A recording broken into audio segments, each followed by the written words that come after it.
સુરતમાંથી 13 જેટલા બોગસ તબીબ ઝડપાયા છે અને તમામ પાસે 1200 જેટલી બોગસ ડિગ્રીઓ મળી આવી છે. BHM.com ગુજરાતની વેબ પોર્ટલ બતાવીને રજીસ્ટ્રેશન કરવામાં આવતું હતું. મુખ્ય આરોપી રશેશ ગુજરાતીની ધરપકડ કરવામાં આવી છે. અમદાવાદના BK રાવતની પણ ધરપકડ કરાઈ છે. બોગસ ડોક્ટર ઝડપાવવાને લઈને ડીસીપી વિજયસિંહ ગુર્જરે નિવેદન આપ્યું. ખોટી ડિગ્રી દ્વારા પ્રેક્ટિસ કરતા 3 ડોક્ટરની બાતમી મળી હોવાની વાત ડીસીપીએ જણાવી છે. ડોક્ટરોની તપાસ કરવામાં આવી છે. રશેશ ગુજરાતી નામનો વ્યક્તિ બોગસ ડિગ્રી આપતો હતો. રશેશ પાસેથી અનેક સાહિત્ય મળી આવ્યા છે. રશેશ ગુજરાતી પાસે પણ DHMSની ડિગ્રી હોવાની વાત સામે આવી રહી છે.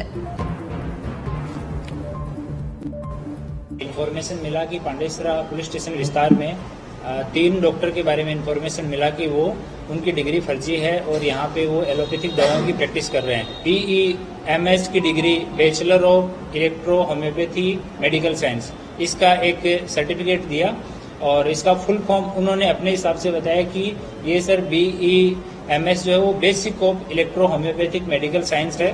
और बाद में जब आरोपी की टीम ने बताया कि इस तरह की कोई डिग्री गुजरात सरकार के द्वारा अधिकृत कोई भी विभाग नहीं देता है, ये डिग्री है बोगस है, तो डॉक्टर से पूछताछ की गई कि आपने ये सर्टिफिकेट है ये कहाँ से लिया.